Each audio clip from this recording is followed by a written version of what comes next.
بسم الله الرحمن الرحيم الحمد لله رب العالمين والصلاة والسلام على أشرف الأنبياء والمرسلين محمد رسول الله صلى الله عليه وعلى آله وصحبه وسلم تسليما كثيرا كثيرا. From Abadu, we continue with our story of Adam alayhi salam. May Allah subhanahu wa ta'ala give us the tawfiq to learn from these beautiful stories of the Quran, the stories of the Anbiya alayhi salam, the best of human beings who Allah subhanahu wa ta'ala selected and who Allah subhanahu wa ta'ala then taught and nurtured and trained in order to convey his message, which was the same message from the first one to the last one, which is La ilaha illallah, that there is no one worthy of worship except Allah. And with every Nabi, Allah subhanahu wa ta'ala sent a set of rules and regulations of life. With some it came in the form of books, with others it came in different other forms, which Allah knows best. And these were rules of how to live in this world in a way which would create a beautiful way of life for the individual in this world, and it would give them the benefit of the pleasure of Allah subhanahu wa ta'ala and the reward in the akhirah. We saw how Adam alayhi salam was created and how Allah subhanahu wa ta'ala then got the angels to greet him, and the way of his greeting was in a state of sajda, and that Iblis did not do that sajda. We continue with the story.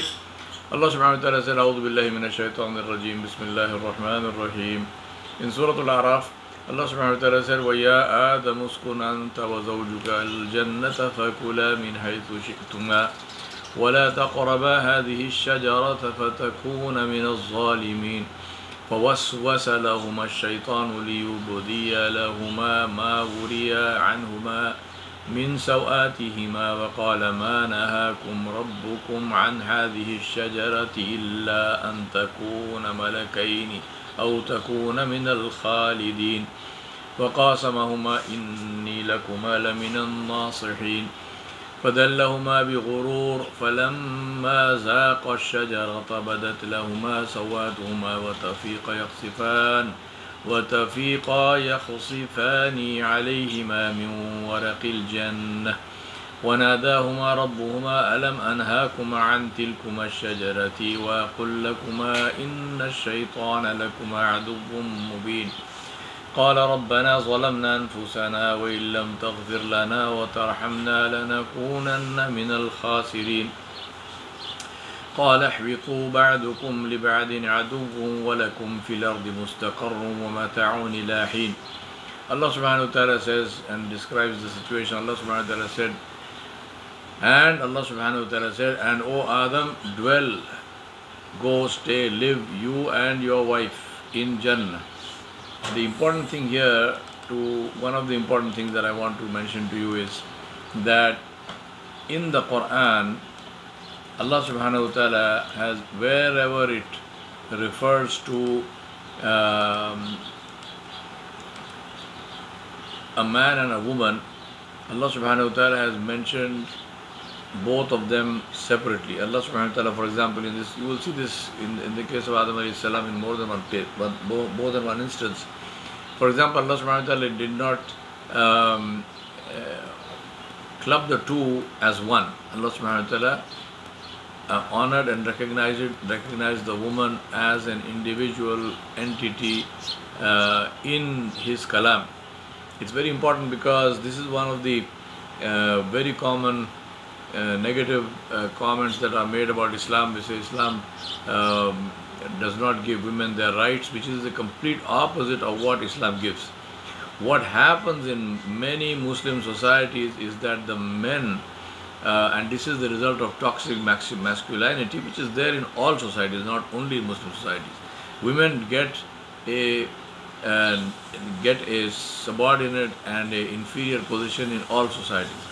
As I speak to you, in Europe and America and most of the countries, women get paid less money for the same job than their male counterparts, and less to a significant extent, anything ranging from 1/5 to 1/4 less. They get 80% or 75% of what a man gets for exactly the same job. There is no there is no special consideration for the woman in terms of her hours of work or anything like this for the job. On the contrary, she has to work the same hours as the man, but she will get paid less for no reason other than that she is a female. Now, this is complete injustice. There is an organization called We Are Not Worth Less. This is the name of the thing. We Are Not Worth Less, and they have used the word worthless as two words, worthless, but the meaning is that we are not worthless, we are not useless. And this is something that really people should fight for. When you talk about feminism, you talk about equality for women and men, it does not come from wearing minimal clothing or from covering your head with a scarf. It comes first and foremost from being respected and rewarded equally for the same work and the same contribution. This is not done in most Western countries as I speak to you now. Do your own research and you will discover this for yourself. So anytime somebody is trying to give you a bad rap for Islam and saying that Islam does not give women their rights, tell them that first and foremost that is a complete and total lie. That is false. That is the opposite of what Islam gives. And secondly, before you point a finger at Islam, look at your own self and your own societies and see what you are doing in your societies in the name of you call it women's rights and equality, but there is complete inequality, and there is open exploitation of women in more than one ways. Anyway, to come back to our story here, Allah subhanahu wa ta'ala said, go and stay in Jannah and eat whatever you like, do whatever you like as you both wish, but do not approach this tree. And Allah subhanahu wa ta'ala pointed to a particular tree. He identified the tree and he said, don't go near that tree or you will be unjust and wrongdoers, you will be zalimun. Now this is the basic fundamental principle of Islam, which is that Islam is the meaning and the name of boundaries for everything. So in Islam, what is permissible? Everything, except that which has been specified as impermissible. This is also if you look at it, this is also how life is generally speaking. For example, if you are driving down a road, you will not have a sign saying, you may drive down this road, please come down this road is open, this road is not closed. You won't find a sign. So if there is no sign, it means that you are free to drive down the road. If there is an issue in that road, meaning if there is some kind of restriction, for example, one way, then you will have a sign saying one way.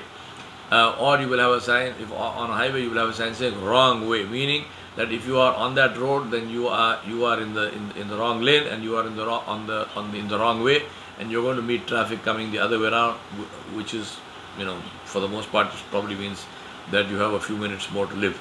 So you will have, or dead end, right? We said this is a dead end, so don't go in there because this is not a thoroughfare.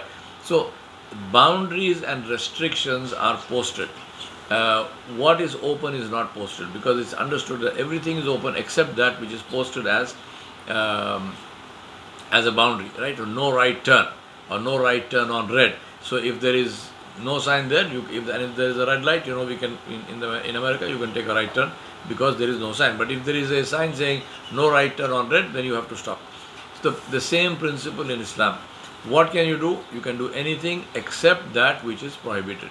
So what must you do in life? In life, what you must do is, whichever aspect of life you are in, whichever stage of life you are in, all you need to do is to look and see what are the things that are posted, what are the things that are prohibited in this.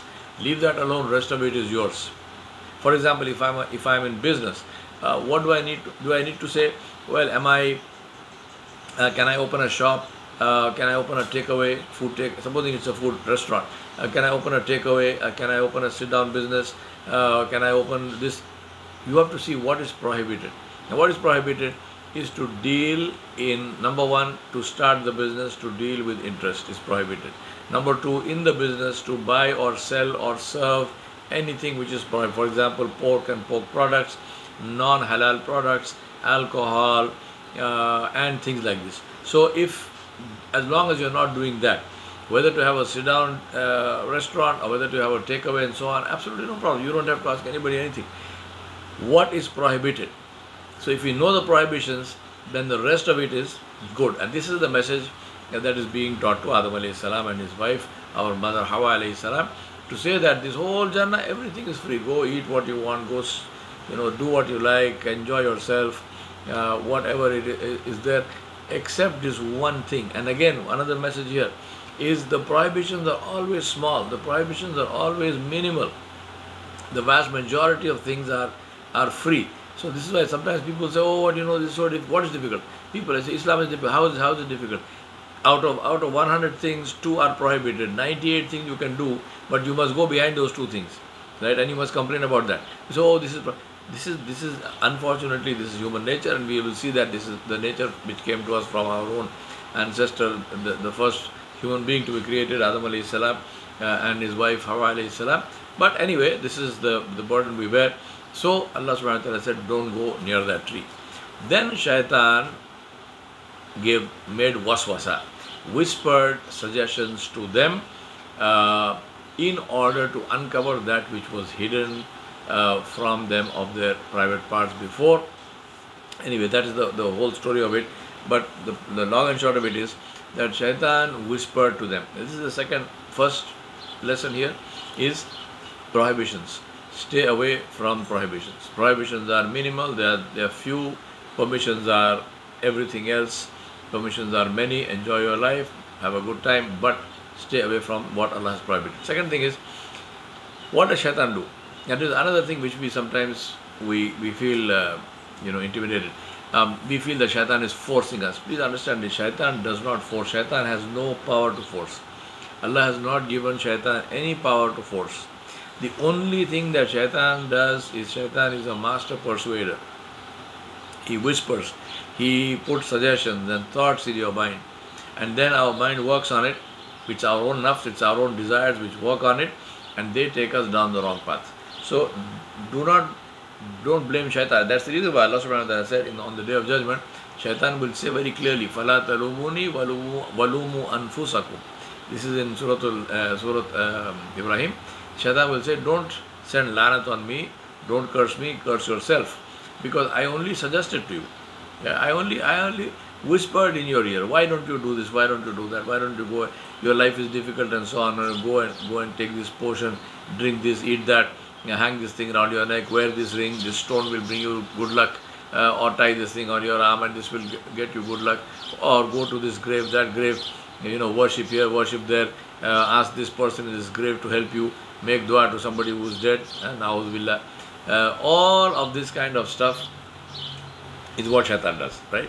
You are in a business, you are working, and shaitan will say, oh, but you must take part in the corporate parties and so on. We say, well, you see, there is alcohol there, no problem. There is okay. This is all. If you don't do that, your career will go nowhere. If you say that everybody drinks, you don't have to drink. Just be there, no problem, right? Nabi Sallallahu Alaihi Wasallam said, do not even be in the same room. He said, no, it's okay. I have got a business, I am running a hotel. What about alcohol? Do you have a bar? Yes, I have a bar. How do you have a bar? It's prohibited. No. You see, I have given the bar area, I have rented it to somebody else to run, and I don't take any money from that. The very fact is that you are benefiting from it because you have a bar area. This is your the bait on your hook to attract the fish. People are coming for that, and because of that they come and eat in a restaurant. If that bar wasn't there, maybe they would not have come to eat in the restaurant. So you are benefiting from that indirectly, and actually quite directly. You are not taking the money as money, but you are taking the money in some other form. How is this permissible for you? It's not permissible for you, it's haram. And you are indulging in haram, and you have no faith in Allah subhanahu wa ta'ala, because if you didn't have the bar, Allah would have sent those people to your restaurant, and instead of focusing on the bar and this nonsense, if you had focused on creating an absolutely fabulous restaurant which gives you the most beautiful food, the people would come and flock. In India, just take the simple example of the Udupi restaurants.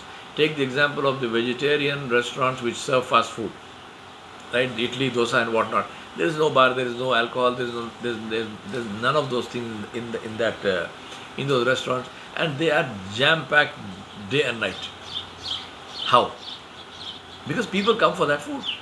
Now you can do that. You can create the kind of food which people will come and flock to come and eat. Instead of fooling yourself and saying, no, unless I have a bar, I will not have a restaurant. Please understand, if there is something where somebody is telling you then unless you do haram, you cannot succeed. There's one of two things. Number one, that person is lying. That person is telling a lie. That is not true. So, by all means, investigate, go find out, and so on and so forth. Number two, if in fact this is true, then that is not the business for you. As a Muslim, you have no business to be in that business. As simple as that. Either the person is lying. If that person is not lying, then this is not the business for you. Leave it. Allah subhanahu wa ta'ala is Razaqu dhul quwwatil mateen. Allah is the one who will feed you, and He is the one who will feed you with His power and His glory and His majesty. You don't need to commit haram in order to, na'udhu billah, help Allah to feed you. If that is what you think about Allah subhanahu wa ta'ala, then what kind of iman is this? So here, Adam alayhi salam and his wife, our mother and father, have been told to stay away from this tree. Shaitan comes and tells them, no, you don't know, there is some hidden benefit in this thing. If you go to that, if you go to the tree, then there is a hidden benefit in it, and you will get that, and Allah subhanahu wa ta'ala is trying to prevent you from having that. Now think about that. What is your belief about Allah subhanahu wa ta'ala? Here is my Rabb Jalla Jalaluhu, who has given me every single thing I want, and you want me to believe something negative about Him, and you want to believe some shaitan who's telling you this, or your nafs which is saying this. So shaitan says, your Rabb did not forbid you this tree, except that you might become angels or you might become immortal. I mean, in Jannah there was no death in the first place. So where is the question of immortality? They were immortal anyway. This is the problem with shaitan. Shaitan puts thoughts and so on in our minds, and we sell ourselves to that. Right? And he, shaitan, swore by Allah to them both, saying, I am one of the sincere well-wishers of you. Shaitan is a liar. Shaitan can say anything he wants, and shaitan has no, he's got no shame. He can say anything, he can do anything, and if we believe him and if we follow him, then we fall into the same trap. So he is taking an oath by Allah. He can do anything. He'll take an oath. He said, no, I am your well-wisher. If shaitan is my well-wisher, then what is Allah subhanahu wa ta'ala? Na'udhu billah. Think about this. So, very, very important for us. So he misled them with deception, and then when they tasted of the tree, that which was hidden from them of their shame became manifest to them, and they began to stick together leaves of Jannah to cover themselves. So they suddenly became aware of their sexuality, and then they tried to cover it up and so on. They became ashamed, and their Rabb called out to them. Allah subhanahu wa ta'ala said, did I not forbid you that tree and tell you? Verily, shaitan is an open enemy to you. And this is our situation where Allah subhanahu wa ta'ala has told us that shaitan is our enemy. Ya ayyuhalladhina amanu udkhulu fi silmi kaffatan wa la tattabi'u khutuwati shaitan innahu lakum aduwwun mubin. Allah said, oh, you believe, enter into Islam completely and totally and fully, and do not follow the footsteps of shaitan. Verily, to you he is an open, clear, manifest enemy. Allah subhanahu wa ta'ala has declared this to us from the first day, from Adam alayhi salam's time till today in the Quran al-Karim, very, very clearly. There's nothing hidden.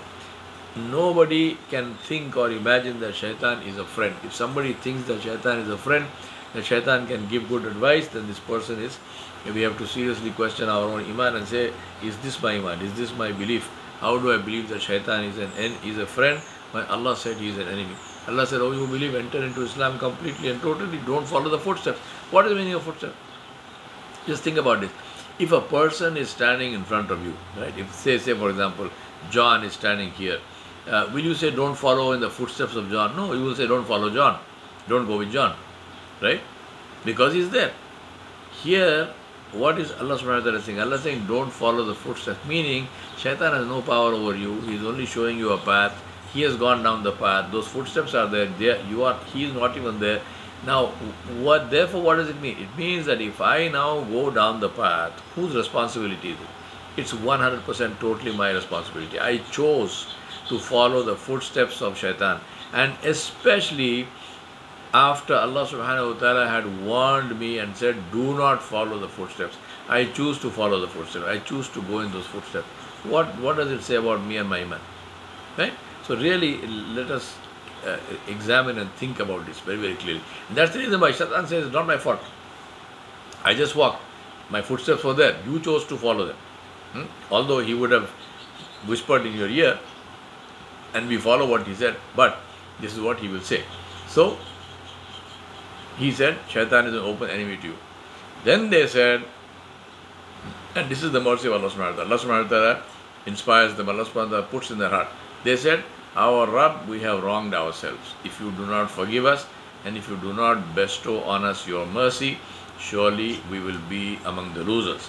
Rabbana, so they said, وَقَالُوا رَبَّنَا ظَلَمْنَا أَنفُسَنَا وَإِن لَمْ تَغْفِرْ لَنَا وَتَرْحَمْنَا لَنَكُونَنَّ مِنَ الْخَاسِرِينَ قَالَ رَبَّنَا ظَلَمْنَا أَنفُسَنَا وَإِن لَمْ تَغْفِرْ لَنَا وَتَرْحَمْنَا لَنَكُونَنَّ مِنَ الْخَاسِرِينَ.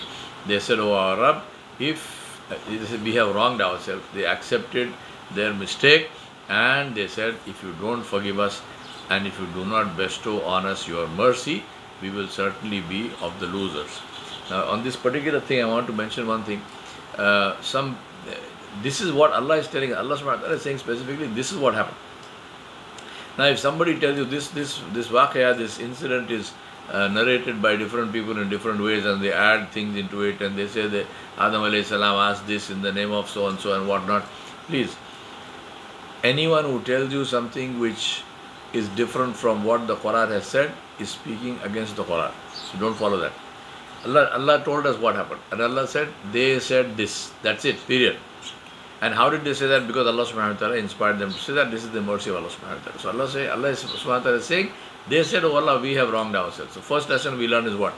Is if you make a mistake, admit it. Don't insist on it. Don't try to say, no, but this was right, this was this way, that way, justifying it and so on. No. Admit it. Say, I am sorry. I apologize. It's my mistake. Right? And then beg for mercy. So Allah, please forgive me. And if you don't forgive me, we will be among the losers.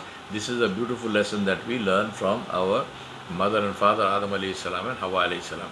And then Allah subhanahu wa ta'ala said, go down to the earth. And this was the Mashiach of Allah subhanahu wa ta'ala. Allah subhanahu wa ta'ala created Adam alayhi salam and Hawa alayhi salam.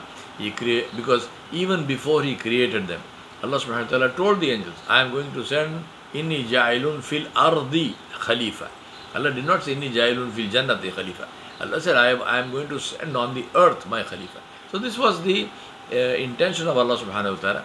Allah subhanahu wa ta'ala put them through the instance of committing a mistake, and He taught them how to get out of that and how to seek forgiveness, because this is what was going to happen in the earth. In the earth, the human beings were going to make mistakes, and Allah subhanahu wa ta'ala wanted to send them with the defense. If I make a mistake, what do I do? If I make a mistake, I have come out of Jannah, how do I get back into Jannah? So this is the first and foremost lesson that we have been taught as human beings, which is to make istighfar and tawbah. So Rabbana zalamna anfusana wa illam taghfir lana wa tarhamna lanakunanna min al-khasirin. Allah subhanahu wa ta'ala said, go in the world, and Allah subhanahu wa ta'ala sent shaitan also, and He said, you are enemies to each other.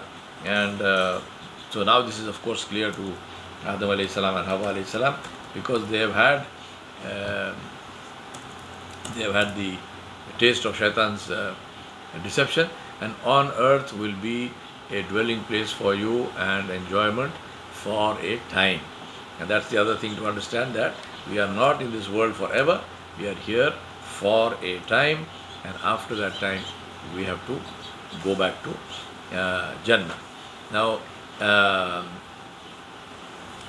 Allah subhanahu wa ta'ala, as I mentioned, Allah was sending Adam alayhi salam as Khalifatullah, as His Khalifa, as His vicegerent, as a person to establish His rules, His regulations, His law on the earth. Allah sent Adam alayhi salam as a custodian for the earth. Allah did not send Adam alayhi salam to exploit the earth and destroy the earth. Today this is a big problem with us. Today human beings are in a mindset of exploiting and destroying the earth, sucking it dry, taking away all things of worth and wealth from it, and not returning anything to it. Right? And this is what we are doing to the world. We are actively destroying the earth. Sometimes I wonder, when the history is written of these times, what people are going to say. Because I think one of the things that people are going to say is that here was a bunch of people who considered themselves to be so highly educated and so highly knowledgeable, and they were also highly knowledgeable and so on to a great extent, because alhamdulillah Allah subhanahu wa ta'ala has given us a lot of knowledge and a lot of learning. Yet these were people who were so stupid that they did not follow that learning. They did not use that knowledge. Instead of that, they destroyed themselves and they destroyed earth. They treated the earth as if there was some other place to live. So I can destroy this place and then I can go away. Yeah, like the British came to India, and when they came to India in the time of Shah Jahan, the Emperor Shah Jahan, in the 1500s, the India's GDP was 1/4, 25% of global GDP. When the British left in 1947, India's GDP was 2% of global GDP. So they completely sucked it dry. They looted the whole country for centuries, and they destroyed it because they had somewhere to go. So they said, it doesn't matter, India can go to hell, it doesn't matter to us because we live in Britain. So if we destroy the earth, where are we going to go? Which is our home? Do we have some other place to go to? So this is Allah subhanahu wa ta'ala. On day one, Allah is saying, I'm sending you there as a vicegerent. I'm sending you to the earth as a custodian of the earth. So enjoy yourself. Allah said, you enjoy, have a good time, but take care of the earth. Take care of people.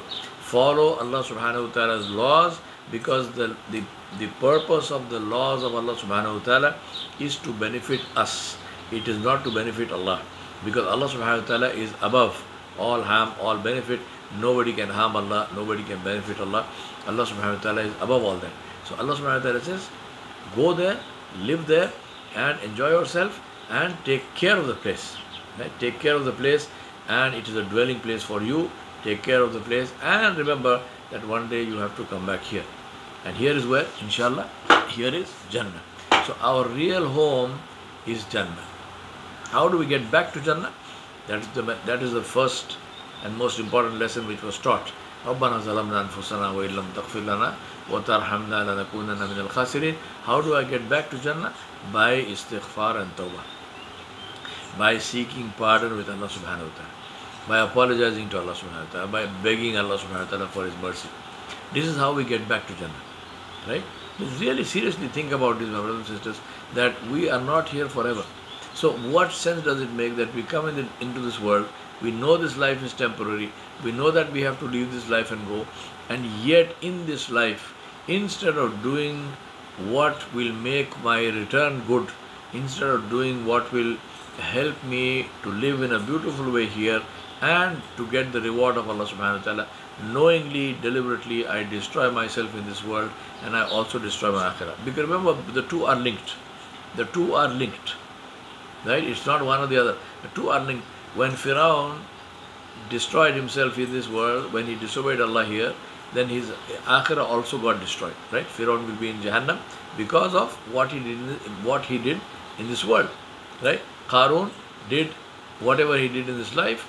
That effect of that. So it didn't help him here because he destroyed himself here, and he also destroyed his life in the akhirah. Ibrahim alayhi salam, if you take all the Anbiya alayhi salam, in this world, when they obeyed Allah subhanahu wa ta'ala, when they did the work of the deen of Allah subhanahu wa ta'ala, what were they doing? They were building their life. Did they have a nice time? Did they have a good time? Were they respected? True, there were tests. True, some people opposed them and so on. Take Rasulullah sallallahu alaihi wasallam's life for example. Yes, it is true. There were difficulties in his life. Yes, it was true. There were people who opposed him and so on and so forth. But if you look at the whole life of Rasulullah sallallahu alaihi wasallam, what do you see?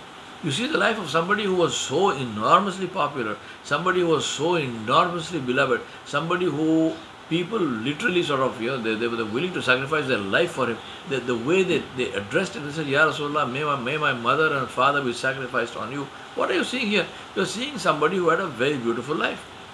He had his families, he had his wives, he had his children, he had power, he had authority.